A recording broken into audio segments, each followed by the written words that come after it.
Un ingénieur, c'est un génie. Un ingénieur, c'est un expert. Un ingénieur, c'est quelqu'un qui se promène avec tant de connaissances. Et lorsque vous jetez un pont sur une rivière, vous êtes obligé de tenir compte de plusieurs paramètres. Aujourd'hui, au menu du jour, nous allons voir ensemble comment appliquer la poussée hydrostatique sur un pont en treillis. Ok, donc c'est-à-dire après avoir modélisé ces ponts, charger les ponts. Regardez déjà ici, vous voyez très bien qu'on a donc appliqué même la poussée de terre. Alors aujourd'hui, je vais vous montrer sur Robot Structural Analysis comment faire pour appliquer la poussée hydrostatique sur un pont en treillis.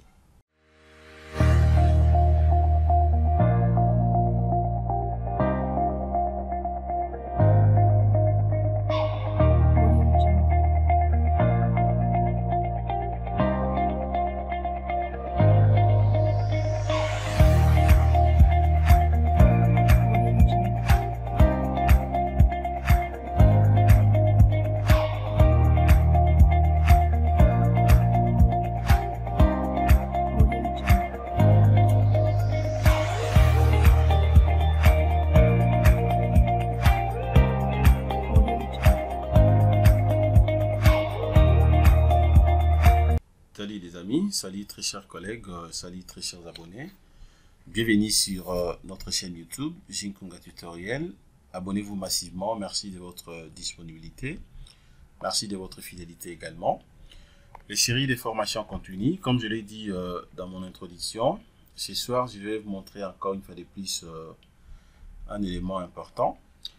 Nous allons voir ensemble comment appliquer la poussée hydrostatique sur un pont en treillis. Donc, c'est-à-dire après avoir modélisé les ponts, vous avez modélisé correctement, placé, voire même les tabliers. Ok, donc vous chargez correctement les ponts. Regardez déjà ici, si vous vérifiez, vous allez voir que tous les éléments sont là. Vous avez donc même les poids propres, la poussée des terres, les revêtements et de la chaussée et tout ce qui va avec, même la charge du full. Ok, vous avez aussi les combinaisons, voire même les convois de circulation. Alors, comment faire afin d'appliquer également la poussée hydrostatique sur ces ponts? Alors, déjà, ce qu'il faut savoir au moins, la poussée hydrostatique que nous allons appliquer ici, ça sera justement appliqué au niveau de nos parois, donc c'est-à-dire au niveau des quilets, ok, au niveau des quilets, donc des part et d'autre, voilà. Et de deux, nous allons appliquer ça aussi au niveau des radiers. Donc, en fait, nous allons créer un petit radier ici, justement pour vous montrer comment est-ce que ça fonctionne. Nous allons voir ça ensemble avec vous. Mais déjà, dorénavant, je voulais signaler un point. Et puisque j'ai reçu pas mal de questions qui vont dans ce sens, beaucoup de gens, les ingénieurs, même les architectes, confondent comment appliquer, donc confondent donc en fait l'application de la poussée de terre ou la poussée du sol et la poussée hydrostatique sur Robot Structural Analysis. Donc ça c'est différent. Ok, donc je crois que je pourrais faire aussi une autre vidéo qui pourra donc expliquer la différence qui existerait entre les deux. Voilà. Alors avant d'appliquer la pression hydrostatique ou la poussée hydrostatique, premièrement je vais créer un radier à ce niveau ici. Ok, et puis nous allons passer directement au sujet du jour. Alors, regardez comment je vais créer ces radiers. Je viens d'abord ici, je vais prendre des axes. Donc, DD, je prends X, Y. Je vais casser d'abord ça. Voilà, c'est bon. Je peux zoomer un tout petit peu là. Alors, maintenant, je vérifie très bien. Est-ce que là, je suis à quel niveau? Je dois me rassurer que je suis vraiment au niveau de... Là, je suis au niveau de la base. Alors, je descends moins 5. Voilà, au débit, je peux être là. Ok. Alors, maintenant, je viens à côté ici. Je vais cliquer sur éléments de construction. Là, je prends, voilà, je prends dalle. Ok. Je prends dalle. Voilà, je prends dalle. Alors, une fois je prends dalle, ce que je vais faire maintenant, c'est quoi ici? Attendez, je peux cliquer, voilà, à vide. Je vais cliquer juste à côté. Je suis en train de créer en fait un radier. Je crée un radier ici, je prends son épaisseur, je me dis l'épaisseur ce sera de combien. Bon, en titre d'illustration, je prends avec une épaisseur, bon, je peux prendre une épaisseur de 50 cm. Ok. Alors là, j'écris tout simplement radier. Voilà, c'est juste un petit radier pour vous montrer comment est-ce que je vais appliquer donc la poussée hydrostatique. 50 cm. Voilà. Et de l'autre côté ici, béton, je vais travailler toujours avec béton 25. Je clique à côté, je prends paramètre d'élasticité du sol. Voilà, ici je peux tout simplement insérer. Bon, je prends pour les radiers, je peux prendre même, je prends de 32 000. Voilà, moi je vais travailler avec le kilonewton par mètre. Donc ça sera mètre équipe. Donc je peux changer rapidement ici. Attendez, je ferme d'abord ça. Je clique là, je prends préférence de la tâche. Voilà, je vais changer les tout. Je prends les kilonewtons, puisque je vais travailler avec ça, kilonewton. Donc là, l'unité, le moment, ça sera donc kilonewton mètre. Ok, c'est bon. Et puis je confirme. Voilà. Je vais maintenant cliquer sur paramètres d'élasticité du sol. Ok, là c'est kilonewton par mètre équipe, donc c'est bon. Je prends, bon, je peux prendre même 12 000, hein, je prends 12 000. Là c'est trop, je prends 12 000 comme coefficient d'élasticité du sol, les KZ. Voilà, je vous avais déjà montré comment calculer ça. Ok, donc j'ajoute par défaut. Et puis c'est bon. Maintenant, je peux tout simplement ajouter ici. J'ajoute également. Et je ferme. Voilà, je vais venir là, je clique. Je vais chercher ça ici. Je cherche les radiers que je viens de définir tout à l'heure. Voilà, les radiers là. Ok. Les contours. Je viens maintenant placer ça ici. Alors, les radiers, je vais le mettre où c'est. Je peux mettre ça à partir d'ici. Premier point. Deuxième, je suis là. Juste au niveau de l'extrémité de mes lignes de construction. Alors, je pars avec jusqu'à la fin. Voilà, donc ça sera ici. Puis je clique là. Ok.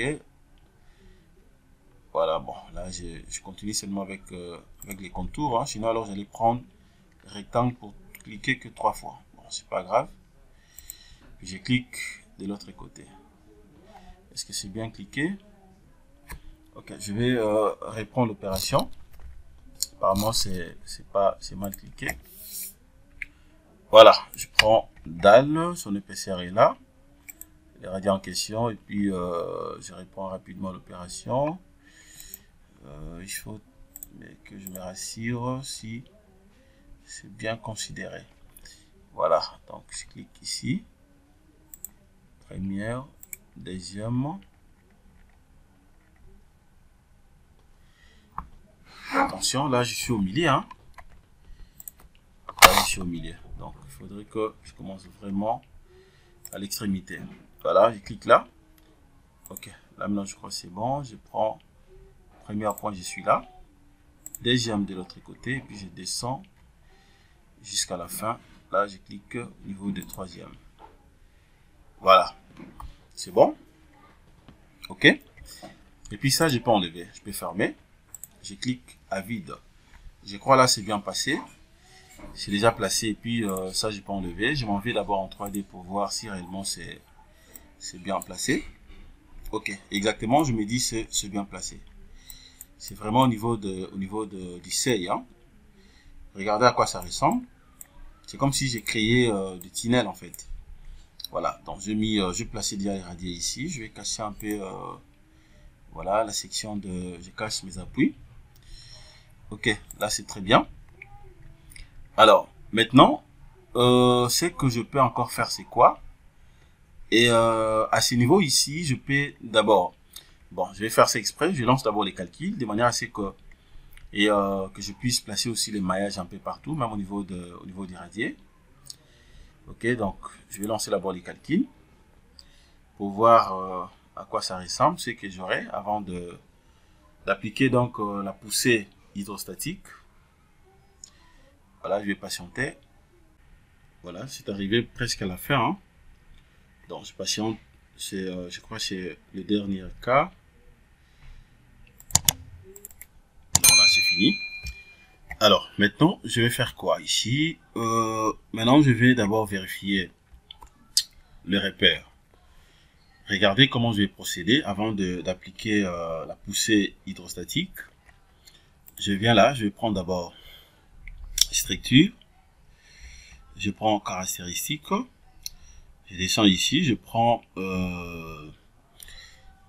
attendez, je suis en train de vérifier l'entrée. Je prends orientation du repère local des panneaux. Je clique.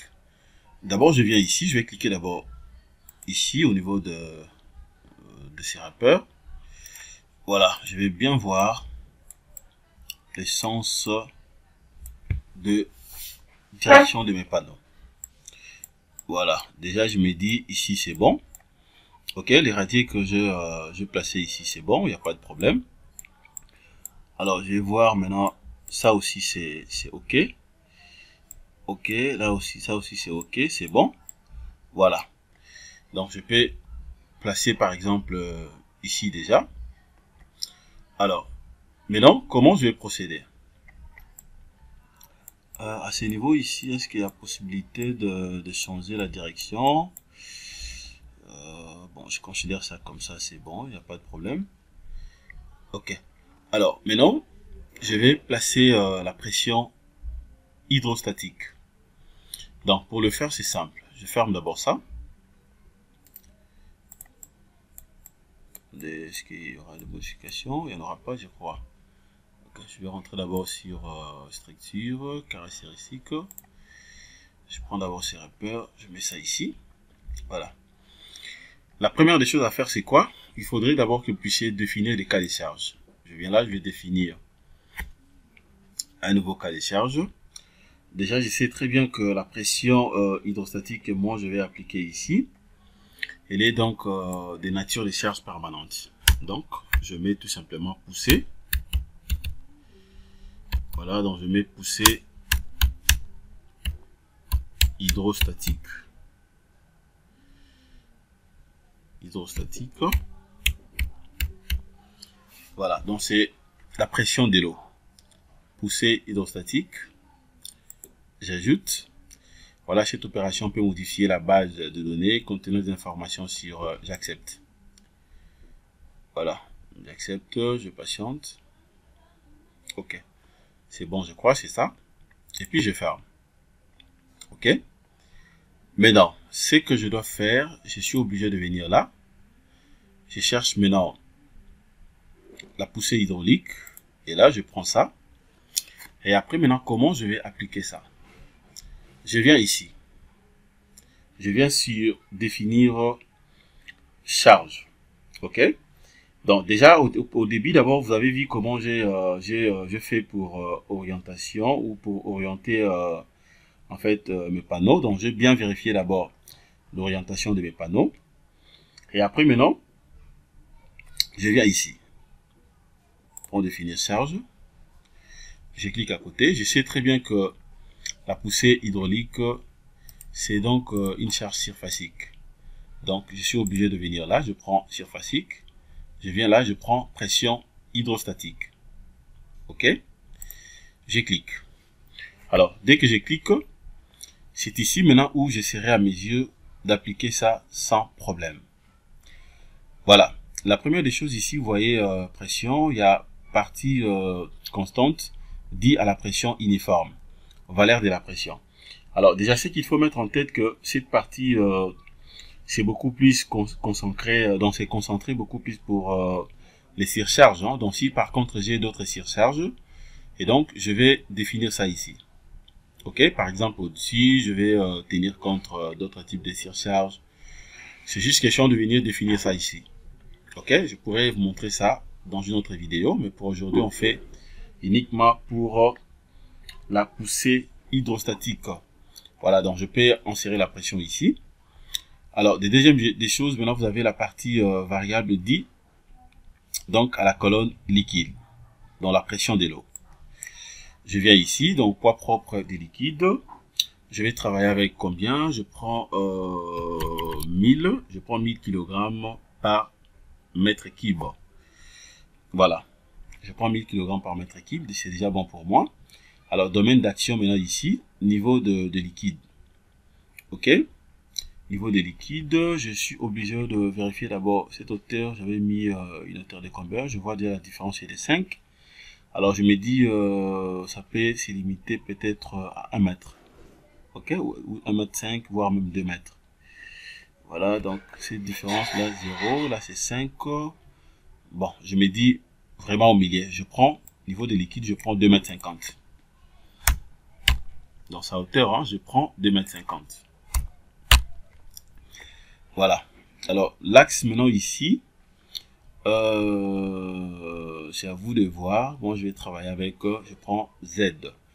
De l'autre côté ici, si vous voulez peut-être créer des limitations géométriques, vous êtes obligé de cliquer ici et puis vous insérez les paramètres concernant les limitations géométriques. À ce qui nous concerne par rapport à ces cas, j'ai dit non. Et après, maintenant c'est bon. Qu'est-ce que je fais? Je peux que ajouter. J'ajoute. Dès que j'ajoute maintenant, je viens cliquer sur les parois là où moi je vais placer ça. Je clique premièrement ici. Ok, donc quand je clique ici, je suis obligé de voir les sens. Je suis obligé de voir les sens. Qu'est-ce que je fais? Je vais faire d'abord marche en arrière. Voilà, je fais marche en arrière. Je vais cliquer de l'autre côté. J'active.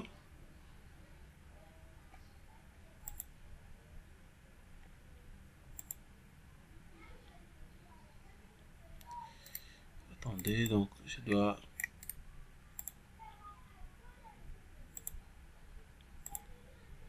Voilà, ça, je vais d'abord enlever. J'enlève d'abord ça. Je clique à vide. Il faut vérifier tout simplement les sens. Hein. Ok. J'ajoute.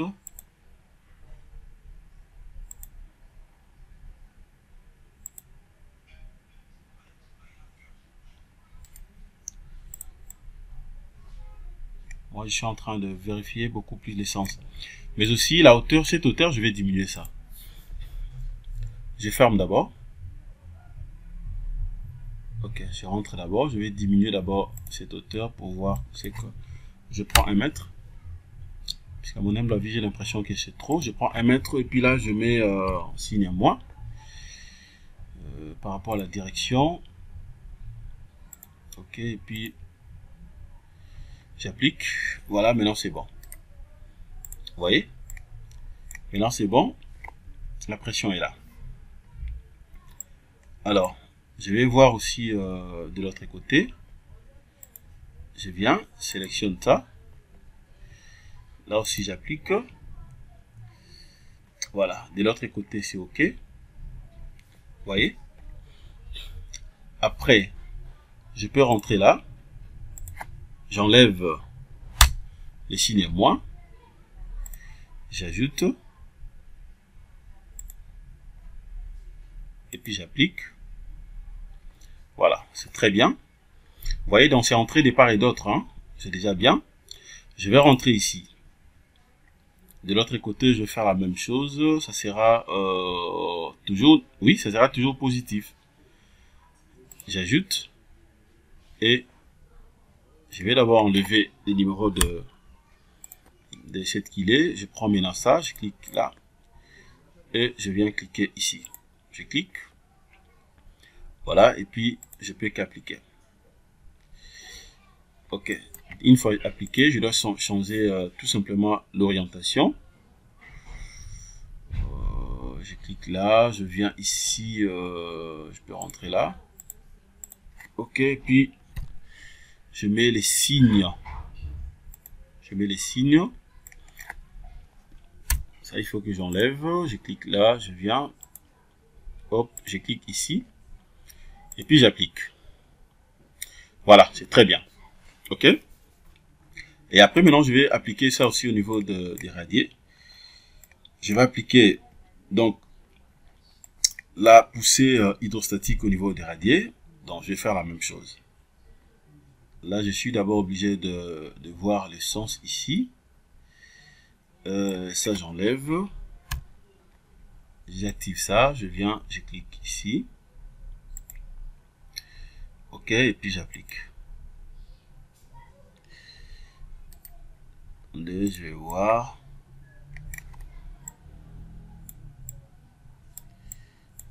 Voilà. Vous voyez, donc là c'est super. C'est vraiment super. Voilà. Donc c'est comme ça que vous serez à mesure d'appliquer facilement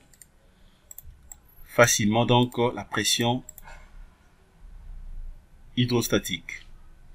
Et après, une fois que cela est fait, je peux fermer ça. Je clique à vide. OK, ça aussi je peux fermer. Voilà, je clique là. Et puis là, je peux voir aussi même ces valeurs sans problème. Vous avez vu comment est-ce que j'ai appliqué la pression hydrostatique? Vous voyez, donc c'est bien appliqué. OK? Donc vous avez des lots ici. Tout ça, ce sont donc des lots. Voilà, je peux encore zoomer ça très bien pour voir très bien à quoi ça ressemble. Voilà. Donc j'espère que là vous avez compris, vous avez vu la différence. Hein, mais tandis que si je vérifie la poussée des terres, la poussée des terres est là, je peux voir ça rapidement. Ça c'est la poussée des terres. OK. Regardez même la direction de la poussée des terres. Donc ça va du gauche vers la droite. OK. Donc la terre a tendance de pousser nos kilés vers l'intérieur. Tandis que la poussée hydrostatique a tendance justement de pousser nos kilés vers l'extérieur. Vous voyez, donc je prends poussée hydrostatique pour voir la différence par rapport à ce que je viens de dire tout à l'heure. Voilà. Voilà, j'espère que cette formation vous a plu. Merci de votre disponibilité. Abonnez-vous massivement sur notre chaîne YouTube. Alors, nous sommes en train de déployer tout simplement en trick ou en système. Et cette chaîne a été conçue pour aider notre communauté. Alors, nous sommes en train de partager des contenus de qualité. Nous mettons vraiment des contenus de qualité à votre disposition pour aider en fait notre communauté.